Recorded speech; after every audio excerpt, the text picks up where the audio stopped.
Sunday Sunday తీసుకుంటాను.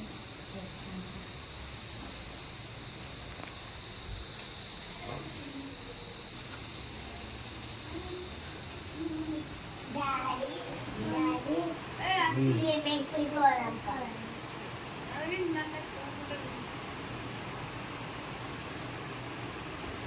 Swimming pool పోదాం. Sunday Sunday పోతాం.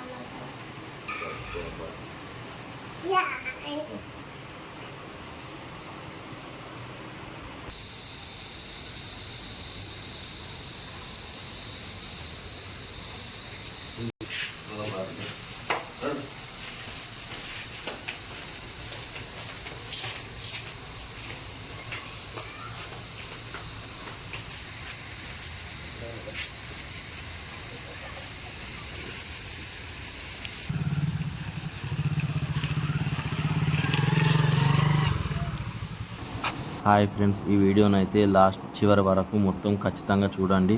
ఎందుకొరకంటే నేను ఈ వీడియో తీయడానికి కారణము ఏమిటంటే సమ్మర్ వచ్చిందని పిల్లలు నీళ్ళున్న కాడికి వెళ్ళి ఈత నేర్చుకుందామని వెళ్తారు.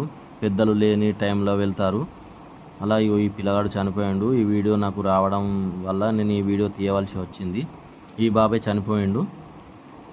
ఎక్కడ చనిపోయిండో తెలియదు, కానీ ఇంత ఏజ్ వచ్చిన తర్వాత చనిపోయేసరికి ఇంటికి అందరికీ బాధాకరంగానే ఉంటుంది.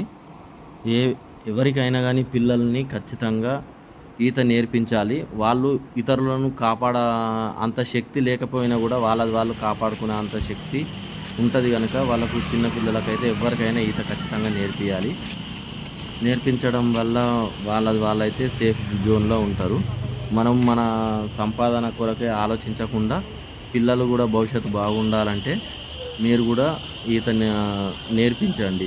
బావిలల్లో కాకుండా స్విమ్మింగ్ పూల్లల్లో నేర్పించండి. ఎందుకంటే ఎవరి హైట్కు తగ్గట్టు వాళ్ళు లెవెలింగ్ తోటి తయారు చేస్తారు కనుక, కట్టిస్తారు కనుక వాళ్ళు ఎవరి లెవెల్ను బట్టి వాళ్ళు అక్కడ ఈత కొట్టడానికి మంచిగా అనుగుణంగా వీలుగా ఉంటుంది. ఇదైతే సిరిసిల్లలో ఉంది ఈ స్విమ్మింగ్ పూలు. మేమైతే ఇక్కడనైతే మా పిల్లలకు నేర్పిస్తున్నాను.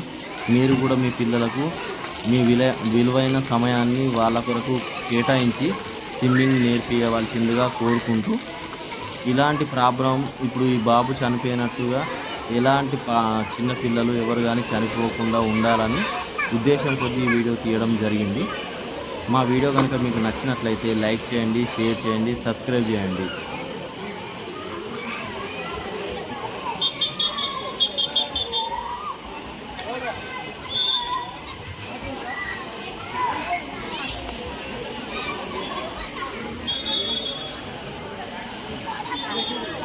నేనైతే మా పిల్లలకైతే స్విమ్మింగ్ నేర్పిస్తున్నాను. మా పాప కొంచెం వచ్చింది. ఇప్పుడు దింపిన అతను మా కొడుకు, చిన్న కొడుకు, ఇతను కూడా కొంచెం కొడుతున్నాడు. ఇప్పుడే కొత్తగా నేర్పిస్తుంది కనుక వాళ్ళైతే కొంచెం స్విమ్మింగ్ చేస్తారు వాళ్ళ సొంతగా.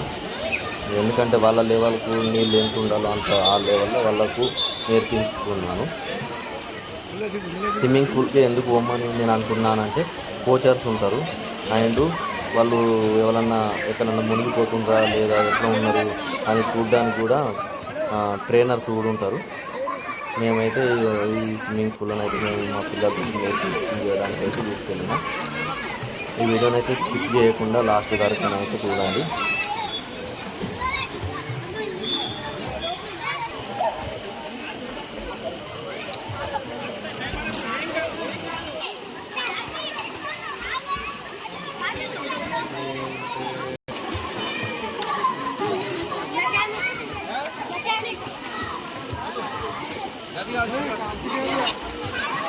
ఇక్కడైతే నేర్చుకుంటున్నాం. వీళ్ళకి ట్రైనింగ్ ఇస్తున్నాయి. మా పెద్ద బాబు వాళ్ళ సొంతగా వాడి కొట్టుకుంటుంది అనేది, ఎవరి సహాయం లేకుండా వాళ్ళ సొంతగా వాడే నేర్చుకున్నాడు.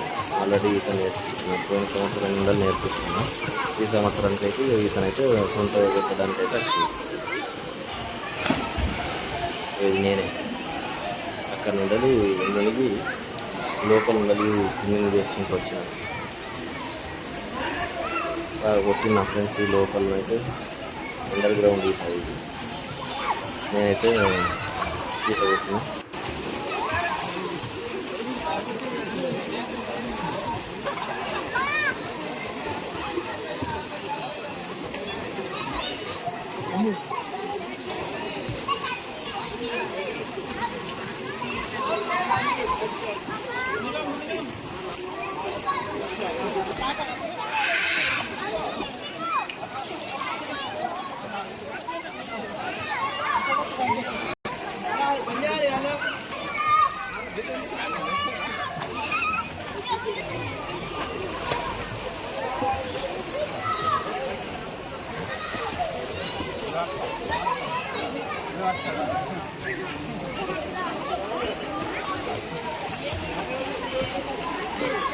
కొత్తగా నేర్పించడానికి తీసుకుపోయినప్పుడైతే బెలూన్స్ తోటి ఈత నేర్చుకోవాలి.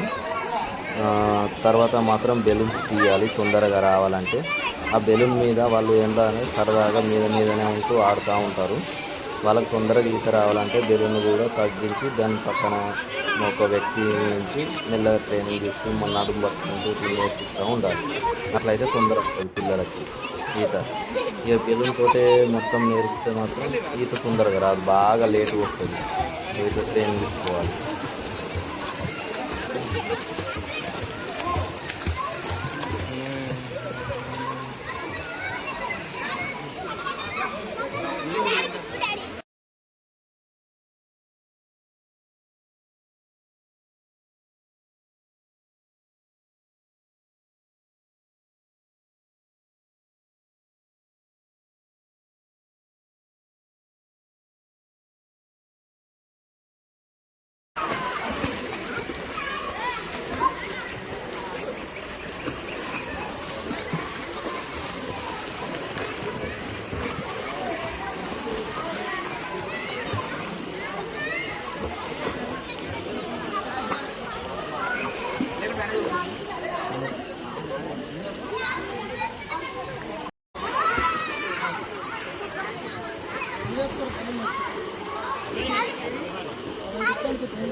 ఈ బాబు యొక్క ఆత్మ శాంతించాలని కోరుకుంటూ జై హింద్.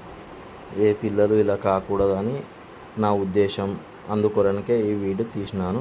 మీకు నచ్చినట్లయితే లైక్ చేయండి, షేర్ చేయండి, సబ్స్క్రైబ్ చేయండి. మీకు తెలిసిన వారందరికీ షేర్ చేసి తెలియజేయగలరు.